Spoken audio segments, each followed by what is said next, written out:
भारत के इतिहास में गालियां रही हैं, लेकिन सांस्कृतिक यात्रा में गालियां रही हैं, वो आ गईं किसी भी तरीके से। लेकिन 2014 के बाद से जिस तरह से गालियों के लिखने का दौर चला और बोलने का दौर चला, वो कभी भी नहीं रहा। तो जो चौराहे की बहस थी वो अब ड्राइंग रूम में हो रही है और हम लोगों के फ़ोन नंबर पे हो रही है। इसमें ज़रा भी भ्रम रखने की ज़रूरत नहीं है कि गाली देने वाले लोग कौन हैं।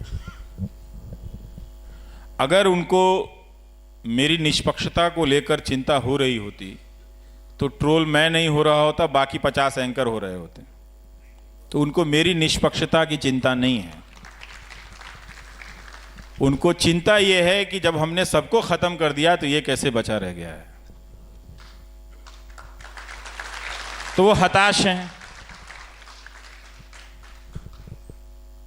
मेरे बचे होने के को लेकर या मेरे जैसों के बचे होने को लेकर वो हताश हैं।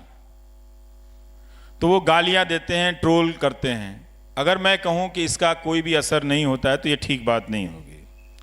अगर असर नहीं होता तो हम कहते भी नहीं। और इसलिए कहते हैं कि इसलिए नहीं कहता कि मैं कोई बहुत बेचैन हो गया हूं इनसे, बल्कि इसलिए भी आपसे बताता हूं, मैं लिखता हूं। मेरे दोस्तों से काफ़ी बहस होती है कि तुम क्यों ये बात पब्लिक में डालते हो। मैं हमेशा कहता हूं कि ये एक एस्टैब्लिश्ड पॉलिटिकल स्ट्रक्चर के तहत हो रहा है, इसलिए पब्लिक में ये बात डालनी चाहिए कि गालियां दी जा रही हैं। बहुत ही वो मारने काटने की गालियां, तर्क वो करना नहीं चाहते हैं। उन्होंने वो बहुत सारे लोग यहीं पे दिखा रहे थे कि एक वकील साहब प्रोफेसर हैं, जानते नहीं मेरे बारे में, लेकिन फोटो लगाए हुए हैं कि एंटी नेशनल है। और अपना स्टूडेंट फॉलो करते होंगे। तो एक तरह से ये एक नेटवर्क बना है कि हम सब के बीच से एक समर्थक बनाने की लगातार कोशिश की जा रही है।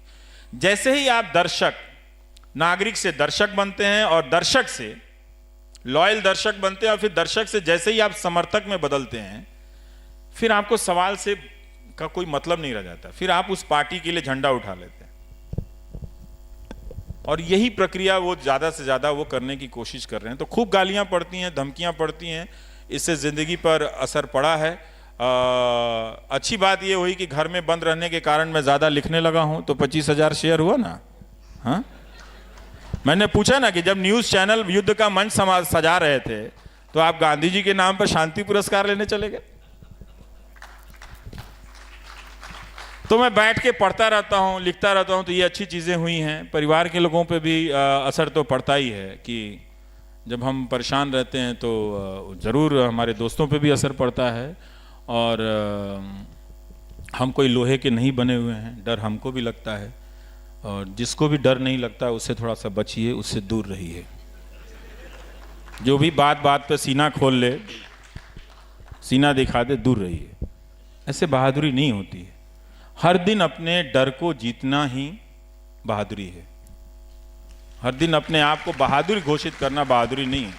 तो बहुत गालियां पड़ती। मेरे फ़ोन पे पिछले 5 दिनों से, जब वो 14 तारीख को पुलवामा अटैक हुआ, तो अचानक लगा आप एंटी नेशनल हैं। मैंने कहा मैं कैसे एंटी नेशनल हो गया भाई, तो समझ में नहीं आया।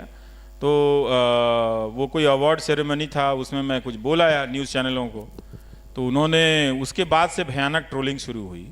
और मेरे फ़ोन पे एक फ़ोन नहीं, 2 फ़ोन नहीं, 3 फ़ोन नहीं, मतलब 5 दिनों तक लगातार मैं एक शब्द टाइप नहीं कर पाता था अपने फ़ोन पे, इतने फ़ोन आते थे लगातार। तो उनको देखना ही एक तरह से हदस जाना है कि आंखों में चुभता है कि इतना फ़ोन कौन कर रहा है, कौन कर सकता है, किसको मुझसे इतनी दिक्कत हो गई है।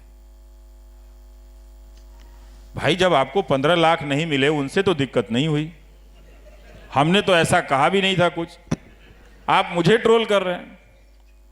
ये कहां से आया है। और वो सारे ट्रोल करने वाले, गालियां देने वाले क्यों अंत में जाकर ये सवाल पूछते हैं कि आप एंटी मोदी क्यों हैं। हम कहां एंटी मोदी, हम तो मोदी की मदद करते हैं सवाल पूछ के, ताकि समय पे पता चल जाए। तो बहुत ही खराब हालत है मीनाक्षी। और ये सामान्य, मैं यही सोचता हूं कि आम नागरिक के अंदर जब ये भय बैठता होगा तो वो कितना भयानक होता होगा। मुझे तो फिर भी इसकी आदत हो गई। अगर आपके फ़ोन पे कोई 4 दिनों तक लगातार हज़ारों की संख्या में फ़ोन और 3000 से ज़्यादा मैसेजेस भेज दे गालियों के, उनको देखना, उनको डिलीट करना, सबको एक बार में नहीं कर सकता क्योंकि पहले के कुछ मैसेजेस बहुत ज़रूरी होते हैं, उसको रखना पड़े, इसलिए आप सबको एक साथ बल्क में डिलीट नहीं कर सकते हैं। उनको डिलीट करने के लिए ही मुझे रोज़ 3-3 घंटे 4-4 घंटे बैठकर ये करना पड़े, तो ये वो काम कर सकते हैं। तो इसीलिए उन्होंने क्या किया है कि इसके ज़रिए पब्लिक के बीच में ही पब्लिक को एक दीवार बना दिया है। वो इस लड़ाई में अब सामने नहीं है, वो उपदेशक हैं। 7 दिन तक लड़ाई हो जाए फिर वो कह सकते हैं कि हमारी लड़ाई कश्मीर को लेकर है, कश्मीरी लोगों से नहीं है,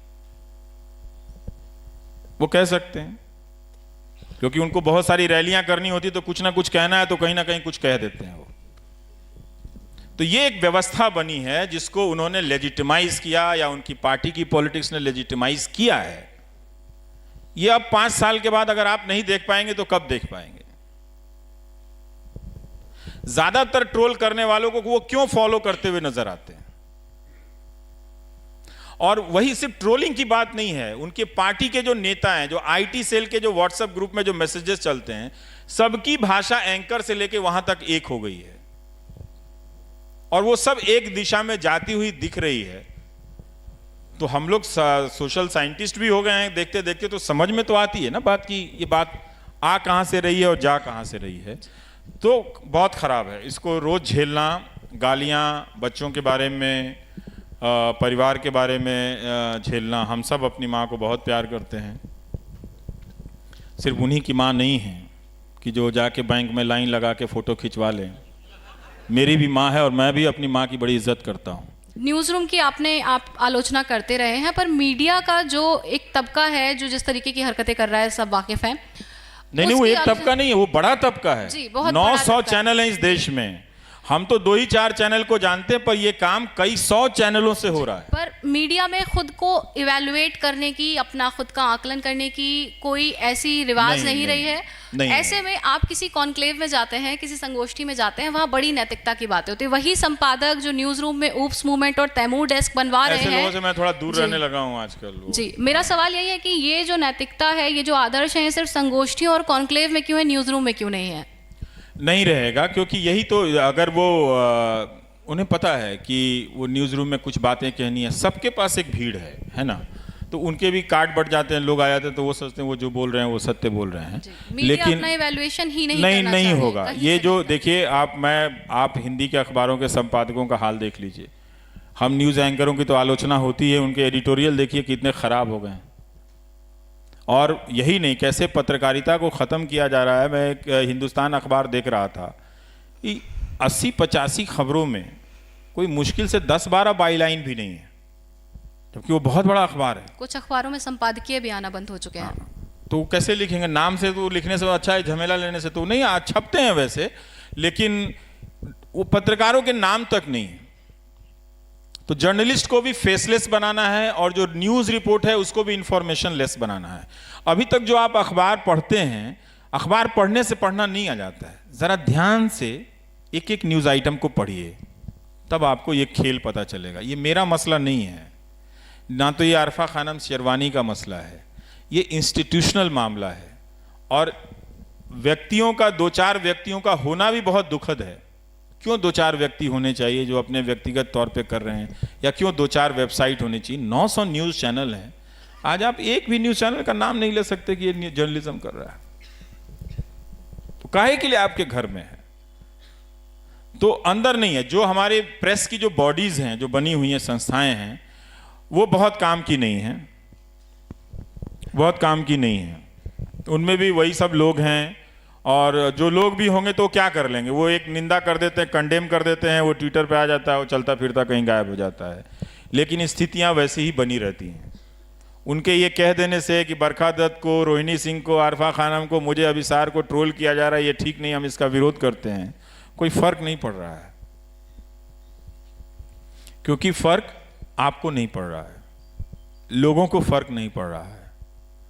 और लोगों को फर्क नहीं पड़ना ही कई बार मुझे लगता है कि ये इस बात का प्रमाण है कि जो इन न्यूज़ चैनलों पर दिख रहा है वो शायद हिंदुस्तान में हो गया है।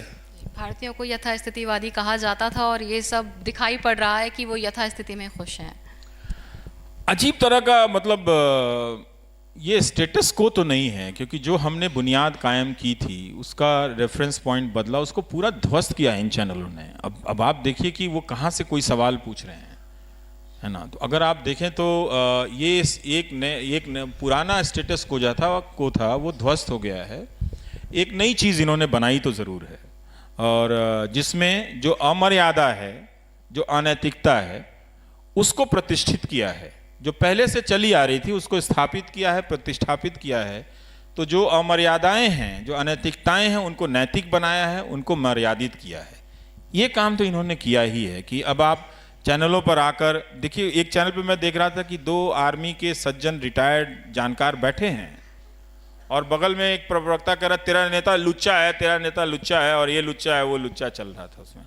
मैं ये सोच रहा था कि अच्छे भले लोग भी जाकर इस गंदगी को क्यों लेजिटिमाइज कर रहे हैं, वो क्यों जाते हैं।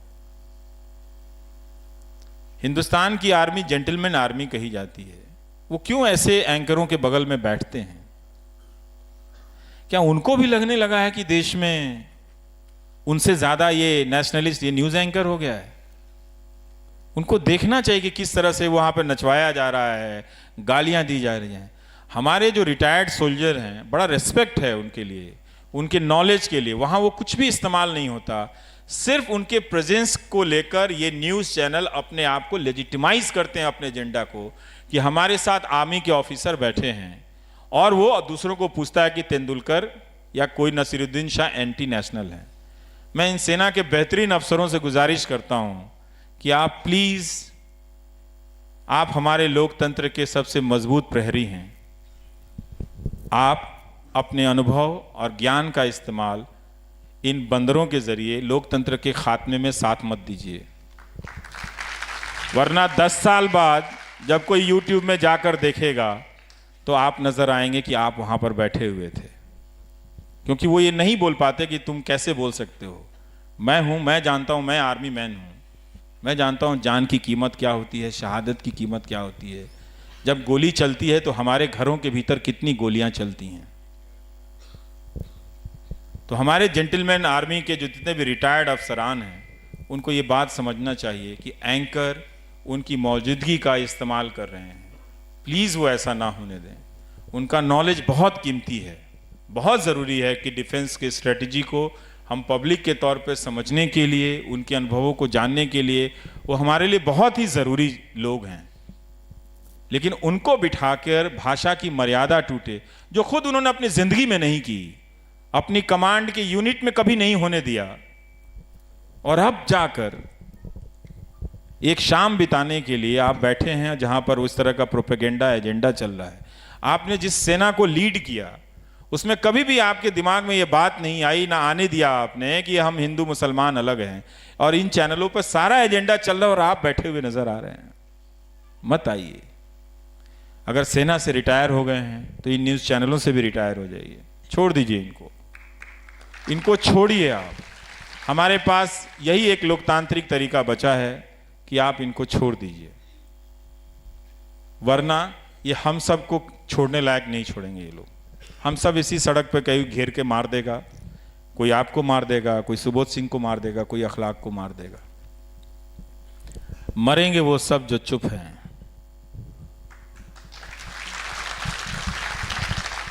कोई गोली से मरेगा, कोई धक्का मुक्की से मरेगा, और कोई भूख से मरेगा। मरेंगे तो सब। पर अंबानी जी की मानहानि ₹1.25 की होनी चाहिए। हाँ, मेरी भी, प्रधानमंत्री की भी मानहानि ₹1.25 की होनी चाहिए, और राष्ट्रपति की भी मानहानि ₹1.25 की होनी चाहिए। सबकी मानहानि ₹1.25 की मानहानि, एक धनहानि, एक मानहानि, ₹1.25। आप भी नारे बना रहे हैं आज। हाँ, तो यही समझा रहा हूं उनको। तो जनता ज्यादा समझती है। नहीं, ये बात नहीं है। हमको ये बात समझना है कि ये जो नारों की शक्ल में बातें कही जाती हैं, बहुत ज़्यादा इनसे प्रभावित होने की ज़रूरत नहीं है। वो पॉलिटिक्स में लोग अपने आप को कम्युनिकेट करने के लिए कहते हैं, लेकिन आप सिटीजन हैं, अपनी नागरिकता को बचाइए। बहुत सारी चीज़ों को जानने की कोशिश कीजिए। थोड़ा 1 घंटा ज़िंदगी में निकालिए, हफ्ते में कम से कम, कि जब बैठ के आप गंभीर रूप से उन्हीं समाचार पत्रों का, घटनाओं का विश्लेषण करें। आप अपने तौर पे आप जो इस टीवी के जरिए बाहर भी सुन रहे हैं, मैं उनसे भी कह रहा हूँ कि वो भी एक तरह से वो मेहनत करें। लोकतंत्र में मैं हमेशा एक बात को इस प्राइम टाइम को करते हुए समझा हूँ, जो पहले मैं नहीं समझता था। मैं यही समझता हूँ कि लोकतंत्र में नागरिक होना, मेरे नज़र में आईआईटी का इम्तिहान सबसे मुश्किल था, क्योंकि मैं मैथ्स में सबसे ज़्यादा कमज़ोर था। तो मैं हमेशा मानता हूँ कि लोकतंत्र में नागरिक होना आईआईटी के इम्तिहान की तैयारी से भी मुश्किल काम है, ये फोकट का काम नहीं है। तो बहुत मेहनत कीजिए और बहुत मेहनत से संस्थाओं में भागीदारी कीजिए। जो संस्थाएं खड़ी हो रही हैं आप उनको सपोर्ट कीजिए। आप याद रखिएगा कि जिस दौर में लोग इतिहास मिटा रहे हैं, उसी दौर में आप वो हैं जो इतिहास बना रहे हैं।